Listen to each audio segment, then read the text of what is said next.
Hadirin jamaah rahimakumullah, alhamdulillah, puji dan syukur mari sama-sama kita panjatkan kepada Allah Subhanahu wa taala atas limpahan rahmat dan karunia-Nya yang subuh ini Allah masih bangunkan kita kembali dalam rangka menyempurnakan tugas ubudiyah kita, sholat subuh jamaah dan dilakukan dengan taklim. Mudah-mudahan sholat subuh kita dan taklim kita mendapat ridha dari Allah Subhanahu wa taala.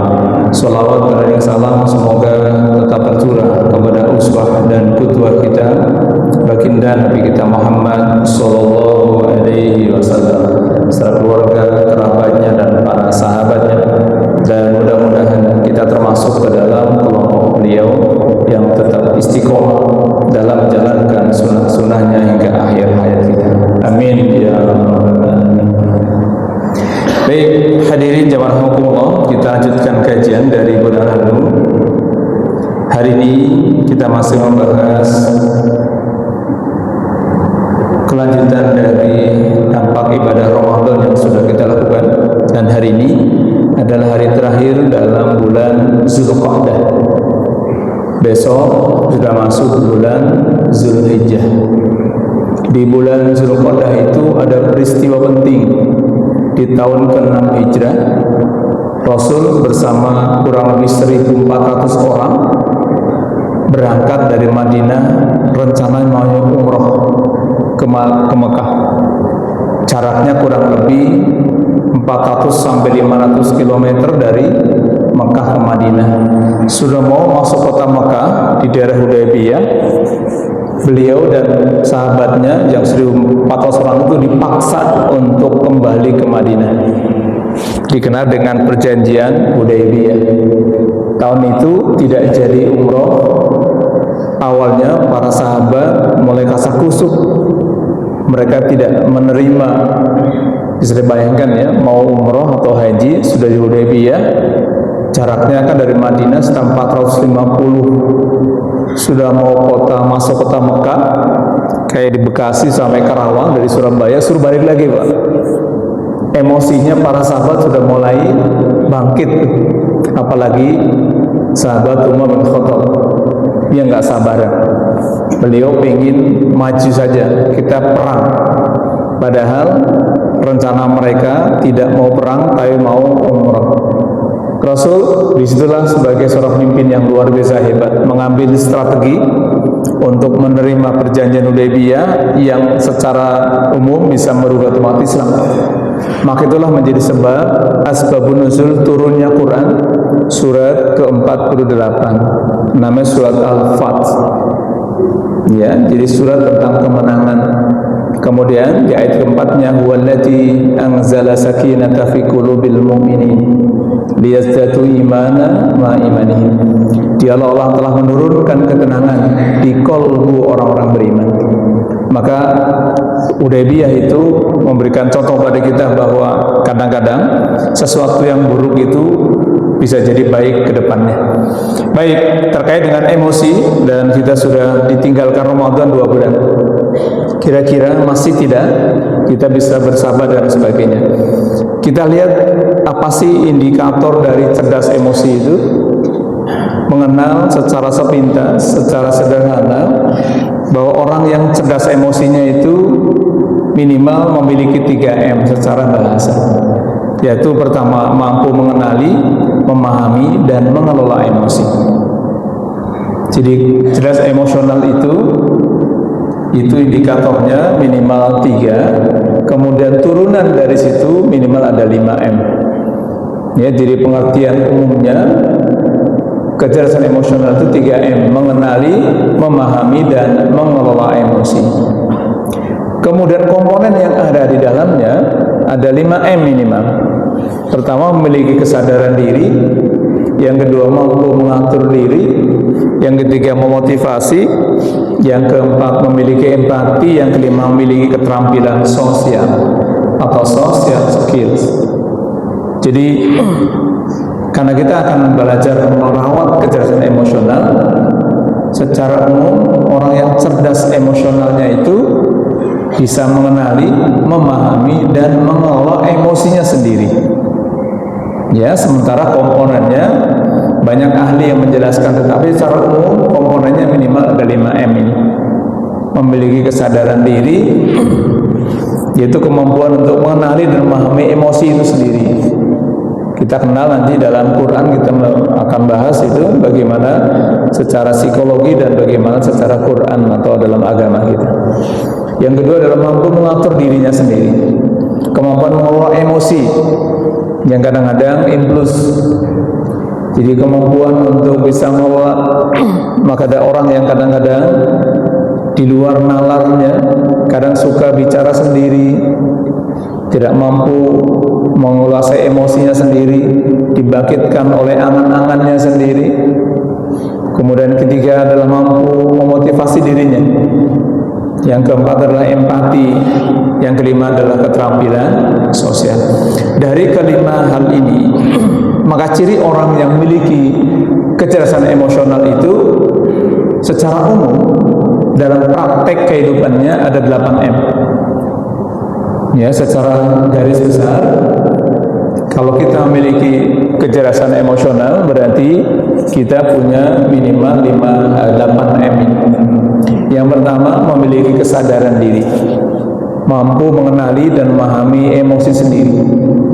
Emosi kita kan banyak, minimal ada emosi takut, ada senang, ada sedih, ada benci, ada kecewa. Itu sebagai dari emosi. Kemudian mampu mengatur emosinya, dia bisa mengontrol emosinya sendiri. Nanti terkait dengan Ramadan ya. Kemudian mampu motivasi dirinya sendiri, ya, untuk memcapai tujuan tertentu.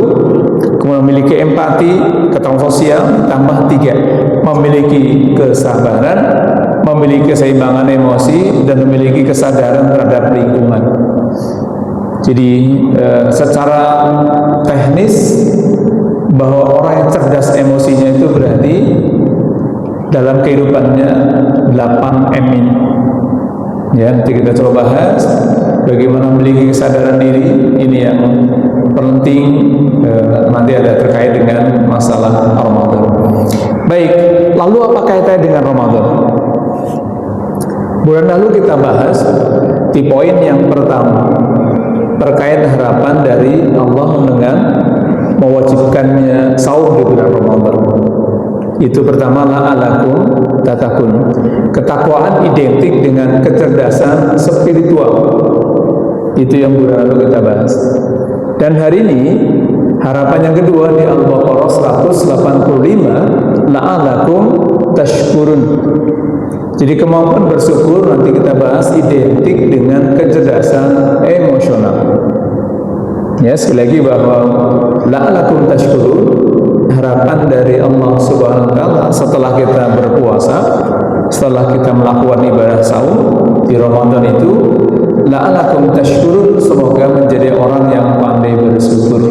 Nah, pandai bersyukur indikator salah satu dari kecerdasan emosional.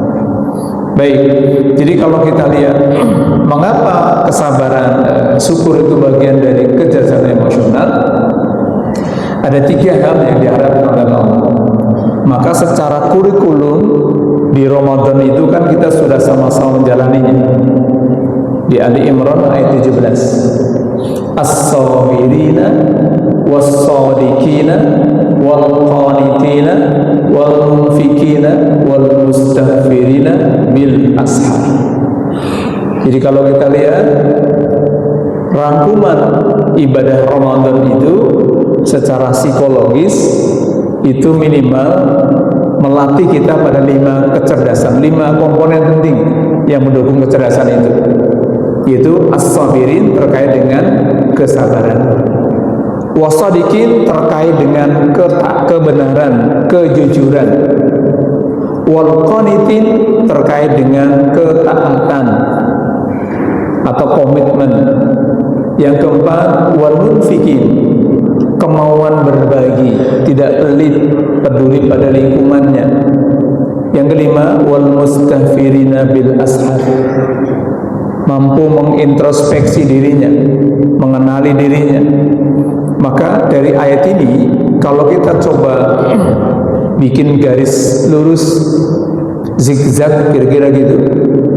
Dalam psikologi itu kira-kira kalau dibuat terapinya, bahwa kesabaran yang kita harapkan itu memang tidak mudah, perlu dukungan, perlu dorongan, perlu pendampingan.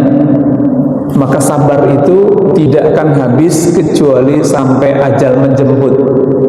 Semoga masih ingat ya doanya, karena 3 pekan lalu ada jamaah di Pekayon, itu luar biasa Pak. Jamaah ini paling aktif ketika taklim selalu bertanya. Pagi itu saya kaget kok orang ini tidak ada. Ternyata DKM-nya ngasih tahu setelah kajian selesai, Bapak ini 2 hari sebelum hari Ahad itu pasti sholat Isya baru rakaat pertama, di sujud pertama itu tidak bangun lagi. Beliau meninggal.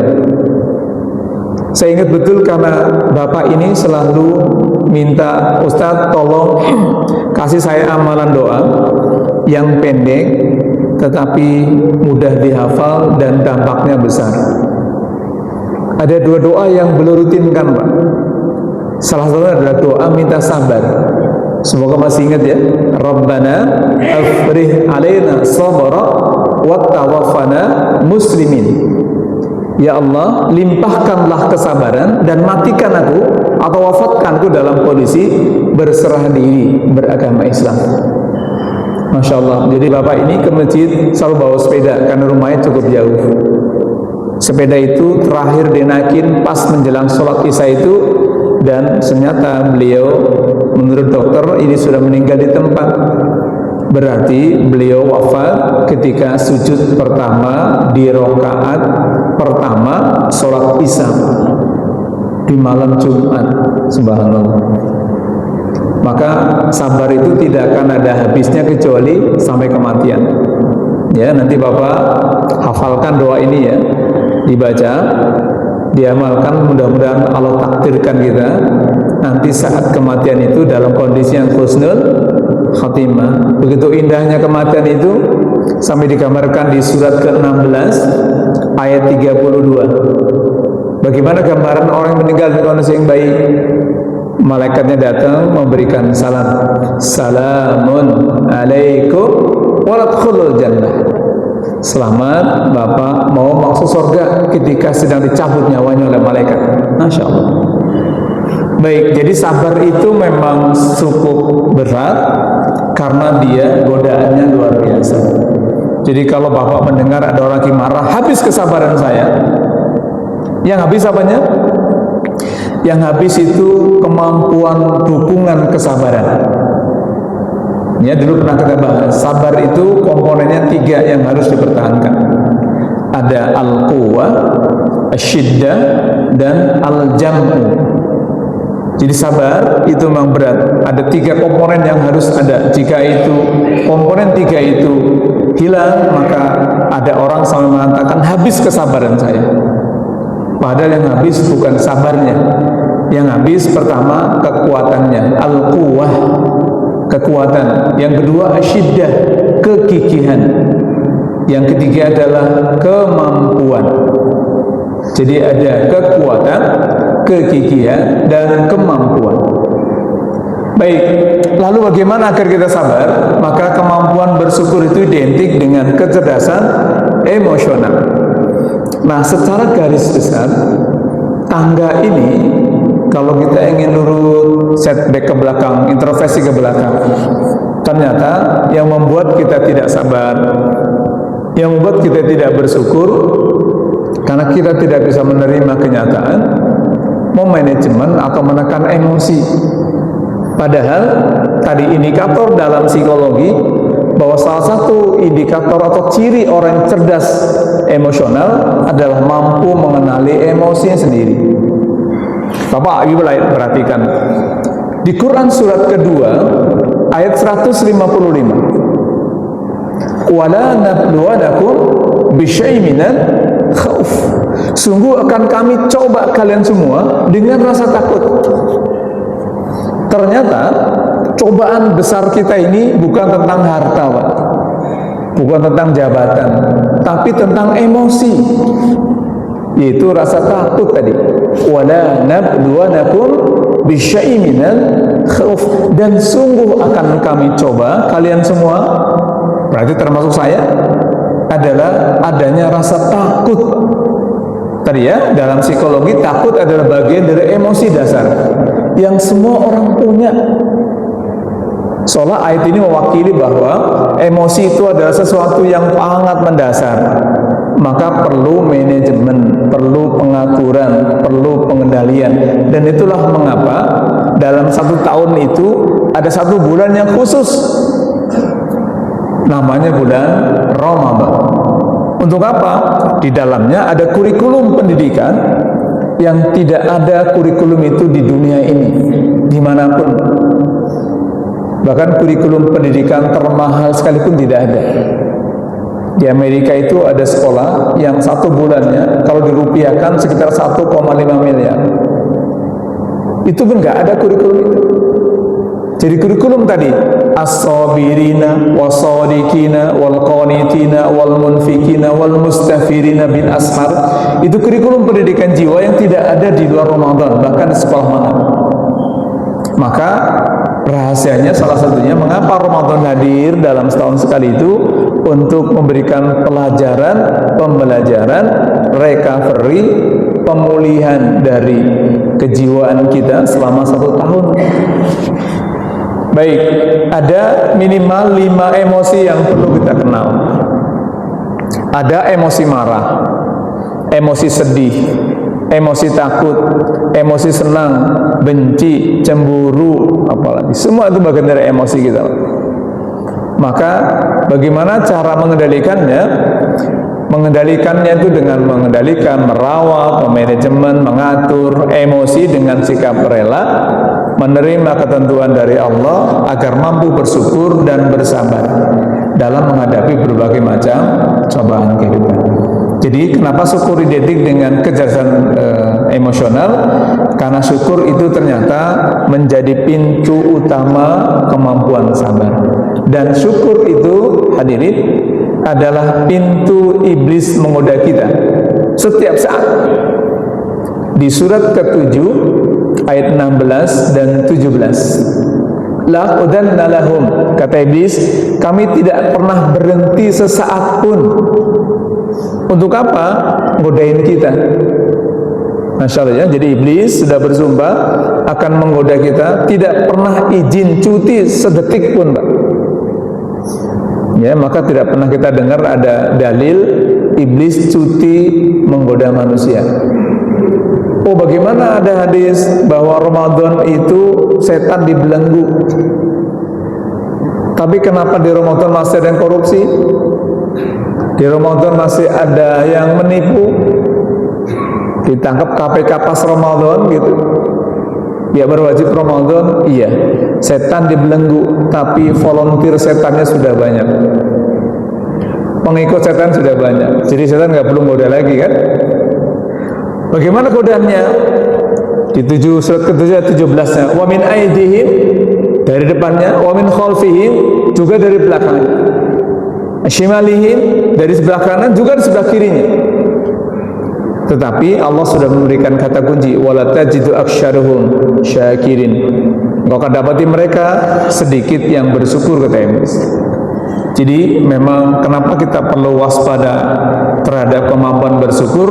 Karena disitulah pintu masuknya iblis menggoda kita agar tidak bersyukur. Maka tidak heran kalau pagi ini masih ada yang belum bangun, belum sholat subuh. Padahal tidak ada alasan, mungkin semalam karena katanya malam panjang gitu ya. Padahal sama-sama panjangnya malamnya ya.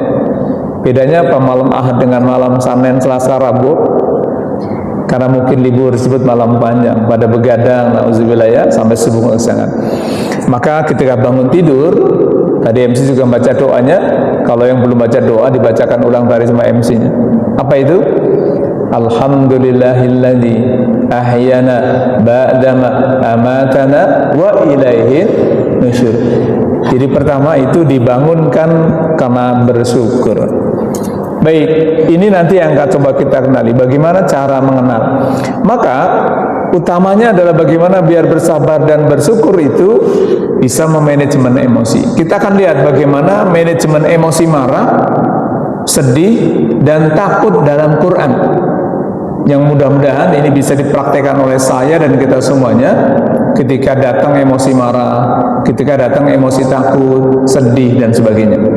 Baik, pertama kita lihat emosi marah yang ada dalam surat ke-7 ayat 150 dan 151. Ayat ini terkait dengan kisah cerita dari Nabi Musa alaihi salam bersama abang beliau, kakanda beliau yang juga nabi, namanya Nabi Harun. Walamma raja'a Musa ila qaumi ghadban ashifa. Ketika Nabi Musa kembali kepada kaumnya, beliau marah lagi sedih.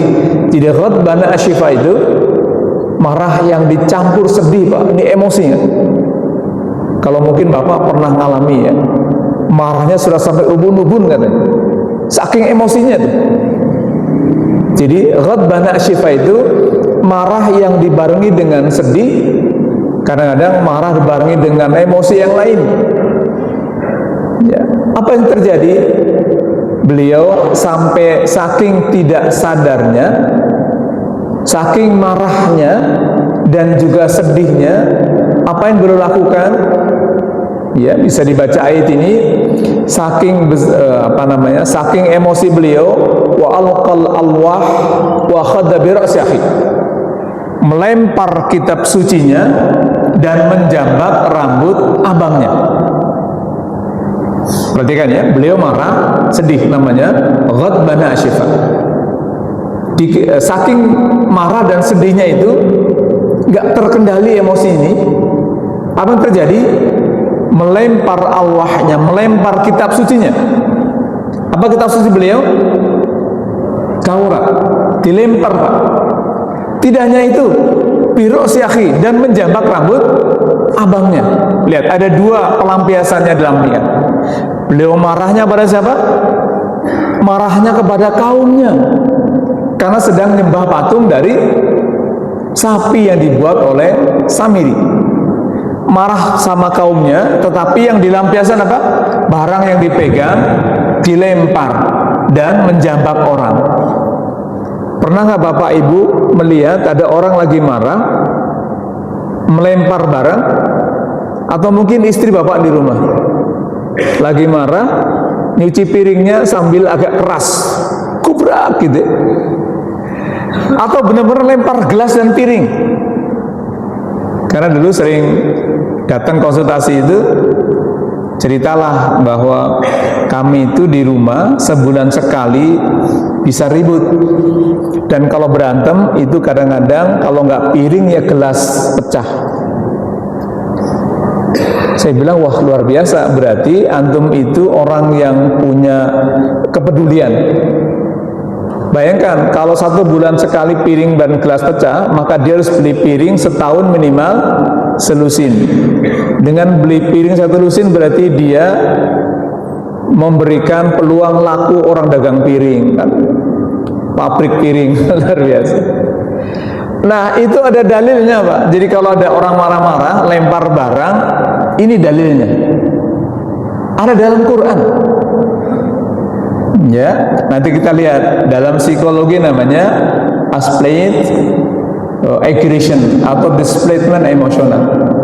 Jadi tadi ya, pertama marahnya kepada orang tapi dilampiaskan orang lain. Maka tidak jarang kita lihat ada suami istri mohon maaf lagi ribut, berantem, sasarannya anaknya. Ada cubitin anaknya, marah sama suami, takut sama suami, anak jadi sasaran. Atau barangnya dibanting misalnya. Atau Bapak pernah nggak mempraktekkan lagi marah sama istri, keluar kamar nutup pintu agak kencengan, ceger gitu. Itu berarti Bapak sedang mempraktekkan apa yang dilakukan Nabi Musa alaihissalam. Gitu ya. Bayangkan beliau ini luar biasa ya. Nabi Musa itu hamba Allah yang mulia itu terpancing emosi. Tapi emosi itu karena hal-hal yang memang prinsip masalah akidah.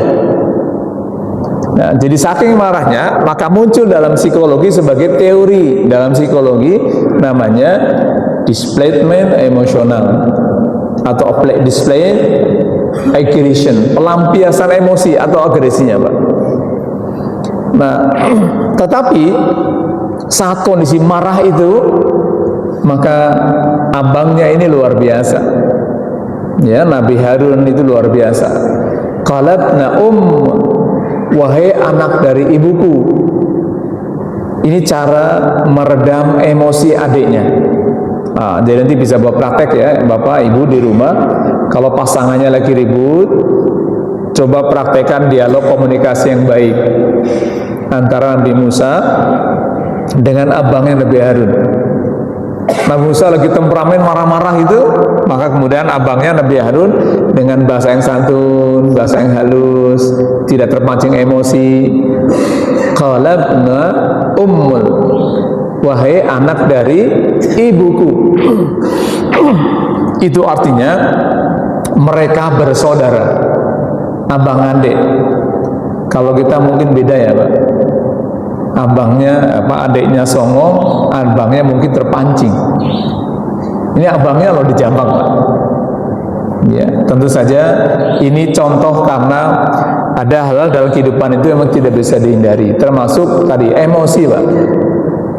Maka setelah diberikan penjelasan dengan bahasa yang santun oleh abangnya, maka beliau segera tersadar. Nah, setelah sadar, apa beliau lakukan? Qala rabbighfirli wa li akhi wadkhilna fi rahmatina bi rahmatika wa anta khair wa arhamur rahimin.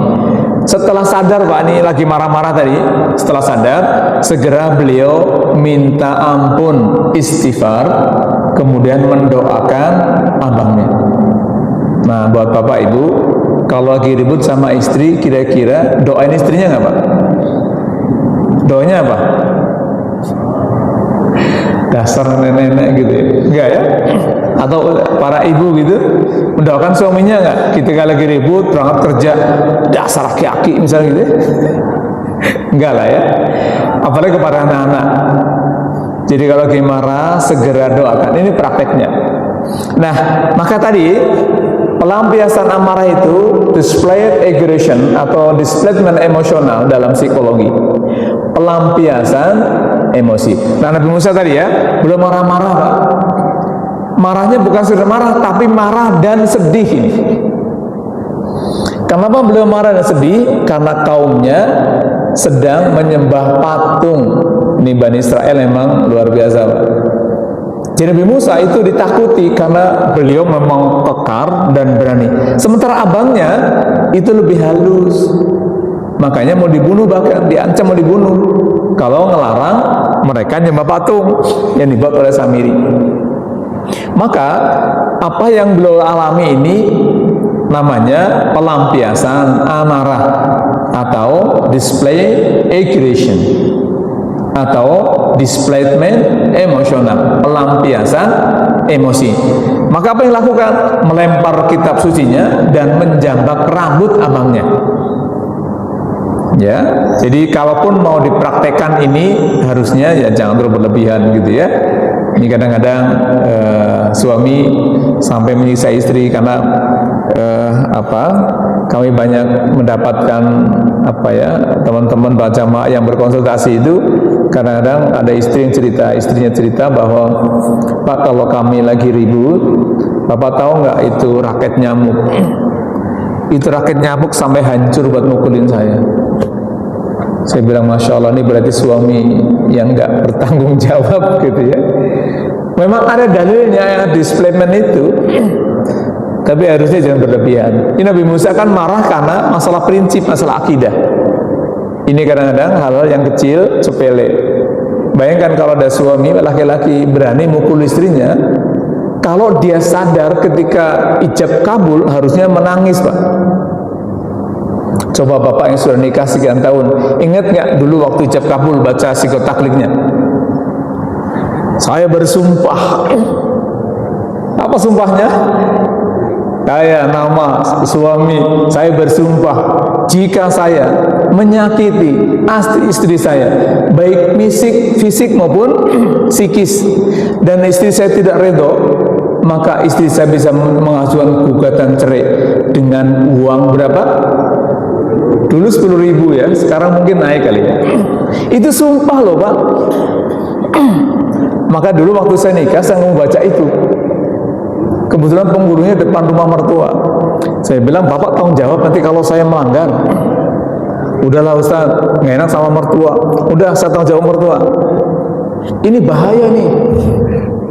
Pasti Bapak nggak berani nolak kan? Kalau penghulu wajib dibaca. Itu Masya Allah, demi Allah Pak, Bapak bacanya itu. Maka para suami hati-hati itu yang baca Zikr Takhlik. Menyakiti fisik dan psikis. Fisik itu apa namanya? Fisiknya ya. Psikis jiwanya itu apa? Mungkin bikin kecewa, bikin cemburu apalagi dan sebagainya. Ini berat Pak. Maka mudah-mudahan para suami ini sadar waktu akad nikah itu membaca Zikr Takhlik yang disaudara oleh para penghulu. Dan Masya Allah kalau dirinci itu ya Allah, harusnya para suami itu kalau marah tadi, kenapa perlu manajemen emosi Pak? Kenapa? Ngerinya nanti ada pertanggungjawaban kan? Jangan sembarangan dari suami juga nih, gitu ya, karena sudah bersumpah di depan penghulu, di depan saksi, 2 saksi gitu ya, di depan wali dan jamaah, tentu saja masyarakat bersumpah untuk tidak menyakiti istri. Bahkan Bapak kalau tidak ngasih nafkah berturut-turut berapa bulan? Berapa bulan? Masih ingat nggak? 3 atau 6 bulan. Wah, ini berarti udah menikah udah lama nih berarti. Sudah lama nikahnya, sudah lupa ya.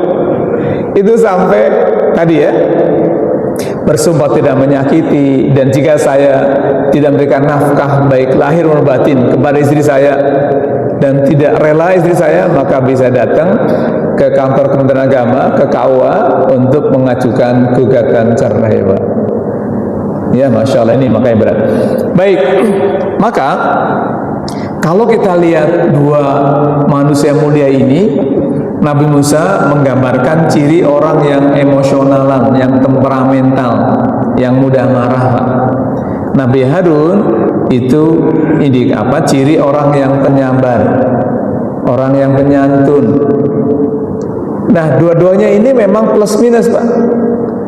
Kalau untuk jadi pemimpin Bani Israel nggak bisa kayak Nabi Harun, lembek, nggak bisa. Makanya sampai muncul si Samiri bikin patung. Nah, di masyarakat itu kalau andai saja di keluarga nih suami istri mencerminkan 2 karakter ini luar biasa ya Pak. Suaminya misalnya emosional, mewakili Nabi Musa, istrinya lemah lembut, atau sebaliknya. Ya, jadi nanti Bapak kalau mau praktek ini di rumah silahkan praktek berantem ala Nabi Musa dan Harun.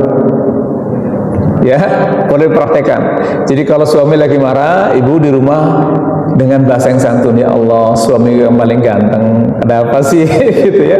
Berani nggak Pak? Atau ibu bapak nih, ibu lagi marah, istri lagi marah di rumah, lagi ngomel-ngomel, bapak dengan bangga luar biasa, ibu terusin, hebat. Berani nggak Pak? Masih ingat nggak? Seorang wanita itu dalam sehari semalam punya kosakata sampai 2.000 kosakata Pak.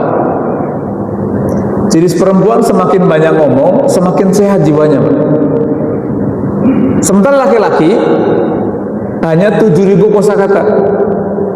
Maka kadang laki-laki itu di rumah banyak diem Pak. Mungkin sudah habis kosakatanya di luar, atau nggak mau lagi ngomong di luar, di dalam rumah. Nah, sementara istri di rumah nih nggak kerja, Masya Allah. Semakin banyak ngomong, semakin sehat. Ya, makanya kalau istri lagi ngomong anaknya, bapak dukung, selama ngomong yang baik ya. Sambil marah-marah, tapi marah yang baik. Dasar kamu ya, anak soleh. Wah, misalnya gitu ya. Nah, pelampiasan emosi yang baik. Baik, jadi apa yang kulakukan? Yang tolong praktikan betul. Kalau kita sedang ribut dengan istri atau dengan anaknya, sedang marah dengan anaknya, praktekkanlah doa ini. Apa yang diminta? Rabbi firli wali akhi wadkhilna fi rahmatika. Minta ampun dan doain yang kita marahin. Jadi kalau marah sama anak, ya Allah, marahlah, emosi ya, manusia pasti, mungkin Bapak Ibu pernah marah sama anak. Ya, sehingga kalau marah sama anak, kalau Bapak Ibu lagi berantem sama suami istri itu, kira-kira butuh berapa lama move on-nya? Butuh berapa lama untuk baikannya? Berapa, Bu? 3 hari, Bu, bener, Bu? Bapaknya berapa hari? Waduh, berarti selama 3 hari nggak dibikin kopi gitu? Rugi ya? Masya Allah, nggak dibikinin kopi, ya, dibikin kopi juga dengan ada yang emosi kan gak enak gitu ya. Tuh kopinya, Masya Allah ya. Maka sebenarnya kalau dari cerita ini tidak perlu nunggu waktu lama. Memang Rasul memberikan batas waktu, tenggat waktu 3 hari. Kenapa 3 hari? Ternyata dalam psikologi, Pak, ini subhanallah, dalam psikologi itu emosi marah itu tergantung orang yang menerimanya. Jadi ada 4 karakter nih Bapak Ibu, termasuk yang mana? Ada sanguinis, ada melankolis, ada plekmatis, ada klorelis. Kalau orang-orang sanguinis nih Pak, marahnya itu cepat, tapi cepat hilang juga, nggak butuh waktu. Nah, ternyata dari sisi Nabi Musa ini kelihatannya belum sanguinis. Kecenderungannya kalau marah mudah untuk hilang.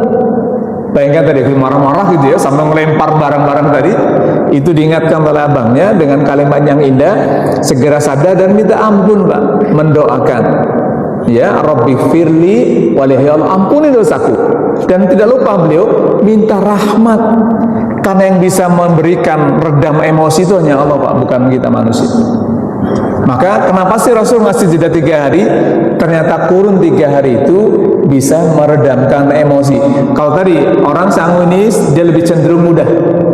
Jadi kalau ribut di rumah gitu ya, kalau suami istri yang sanguinis itu cenderung tidak butuh waktu 3 hari. Kata dia, rugi banget 3 hari berantem sama istri di rumah. Kopi nggak ada, apalagi ya, nggak dimasakin, kan bahaya itu ya. Baju nggak dicuciin, luar biasa. Bahkan mungkin kamar dikunciin, jangan-jangan gitu ya. Nah, anak orang sanguinis. Tapi kalau melankolis, Pak, itu Masya Allah, butuh waktu lama, bahkan 3 hari kadang nggak cukup. Sulit untuk, kalau bahasa anak mudanya, sulit untuk move on, Pak. Karena orang melankolis itu kalau dimarah itu dibawa ke hatinya, ke nuraninya, ke alam bawah sadarnya. Ya, sampai sakitnya tuh di sini katanya. Sampai dibikin lagu ya. Para sakitnya di sana gitu ya. Nah, sampai masuk ke hati, itu yang kadang-kadang susah untuk melupain.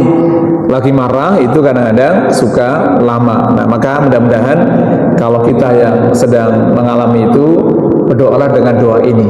Rabbi firli wali akhi wadkhilna fi rahmatika, ya Allah ampun dosaku dan masukkan kami dalam rahmatmu. Sisi lagi yang bisa mengendalikan emosi kita, yang bisa meredamkan emosi kita, yang buat emosi tenang itu Allah. Tadi ya, terkait dengan Hudaybiyah, surat Al-Fat, surat ke-48, itu tentang kemenangan. Tetapi di ayat keempatnya, huwallazi anzala sakinata fi qulubil mu'minin, dialah Allah telah menurunkan sakinah, ketenangan di dalam qalbu. Baik, lalu yang kedua, contoh emosi sedih yang dialami oleh Rasulullah Sallallahu Alaihi Wasallam. Rasul pernah sedih, Pak. Rasul pernah mengalami gundah gulana. Maka digambarkan dalam surat 15 ayat 97, walaqad na'lamu annaka yadiku sadruka bima yaqulun. Ya, sungguh kami benar mengetahui ya Rasul bahwa dadamu menjadi sempit. Sadruk, ya, sadruk ini sadr dada ya. Maka dada ini mewakili qalbun di dalamnya, tempatnya merasakan. Maka ketika Nabi Musa sedang takut, juga membaca doa agar dadanya lapang. Ingat doa Nabi Musa? Rabbi shrahli sadri wa yassirli amri wahlul 'uqdatam min lisani yafqahu qawli. Hafal doanya? Hafal ya. Di surat apa doanya? Toha. Masya Allah. Ayat berapa Ibu? Ayat berapa? Catat 25 sampai dengan 28. Dibaca itu ya. Jadi dalam kondisi takut. Nah, Rasul pun pernah mengalami ya gundah dan sedih, Pak. Jadi dari sempit ini bisa karena gundah, marah, sedih, takut, kecewa, gembira. Termasuk kalau senang pun dada bergemuruh, Pak. Maka diingatkan Rasul di surat yang lain, di surat ke-18 Al-Kahfi ayat ke-6 tentang sedih, Pak. Ya, fala alakabahu ala sarihim illam yu'minu bihadzal hadisi asafa. Maka boleh jadi engkau Rasulullah akan mencelakakan dirimu dengan bersedih, Pak. Jadi sedih itu memang dampaknya banyak. Dalam psikologi sedih itu bisa stres, bahkan bisa mengalami depresi. Maka lihat, Rasul dilarang sedih, Pak. Jadi beliau pernah mengalami rasa sedih, ya, dan dalam hal ini beliau karena dibully, Pak, dimaki-maki. Jadi sedih memang sering lah ya. Maka salah satu sedih yang sampai Rasul diberikan perjalanan sangat panjang, itu ketika beliau ditinggal wafat oleh istri tercinta, Bunda Khadijah dan pamanda Abu Thalib. Saking sedihnya beliau ini, maka diberikan hadiah Isra dan Mi'raj. Bayangan. Makanya wajar ya kalau para suami ditinggal istrinya sedih. Rasulnya sedih, Pak. Gitu ya. Bahkan Rasul diberikan kesempatan Allah untuk di Isra dan Mi'raj kan. Di Isra itu perjalanan dari Mekah ke mana? Palestina. Jaraknya berapa ribu mil itu? Sekitar 1000 mil. Bayangkan, Mekah, Madinah, naik ke Sidratul Muntaha di satu malam. Sampai hari ini belum ada teknologi yang bisa mengikuti kecepatan ini. Tapi salah satu hikmah di balik itu, Rasul sedang sedih. Maka beliau diingatkan di Al-Kahfi ke-6 ini, bisa jadi engkau akan mencelakakan diri dengan bersedih, Pak.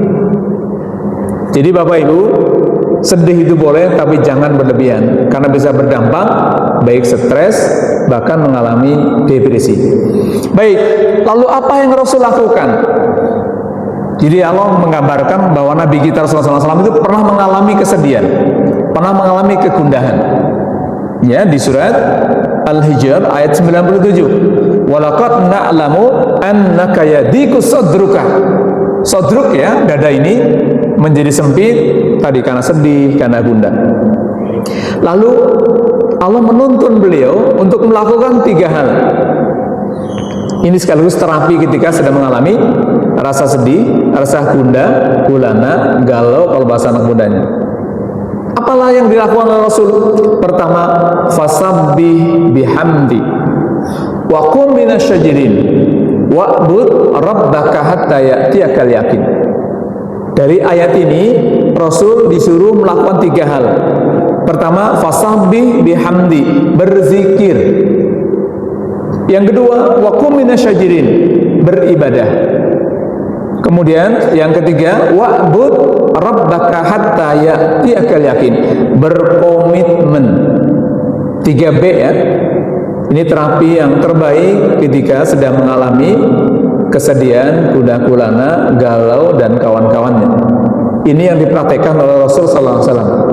Rasa sedih yang beliau alami tadi ya, emosi sedih itu sangat mungkin dialami oleh siapa saja termasuk kita. Rasul pun mengalami, maka Rasul mempraktekkan 3 hal. Banyakin zikir, dan 2 zikir yang favorit yang dibaca oleh beliau, yaitu Subhanallah wa bihamdi. Subhanallah wa bihamdi. Di antara zikir, karena ayatnya langsung fasabbi bihamdi, bertasbih dan bertahmid. Jadi zikir yang paling sering dibaca Rasul dalam ayat ini ketika beliau sedang mengalami gunah tadi, ayat ini berbicara fasabbi bihamdi, bertasbih dan bertahmid. Bertasbih terkait dengan pembersihan akidah. Bertahmid terkait dengan bersyukur, coba lihat.